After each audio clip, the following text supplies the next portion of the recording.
Intuitive reads with Miss Jane Says, the language of letting go. Feelings: sluggish energy, feeling compulsive, running too fast or hard, avoiding support mechanisms.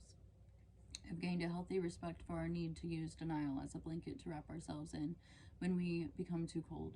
It isn't my job to run around ripping people's blankets off or shaming others for using the blanket. Shaming makes them colder, makes them wrap themselves more tightly in the blanket. Yanking their blanket away is dangerous. They could die of exposure the same way I could have. I learned the best thing I can do around people who are wrapped in the blanket is to make them feel warm and safe. The warmer and safer they feel, the more able they are to drop their blanket. I don't have to support or encourage their denial. I can be direct. If others are in denial about a particular thing and their activity is harmful to me, I don't have to be around them. I can wish them well and take care of myself.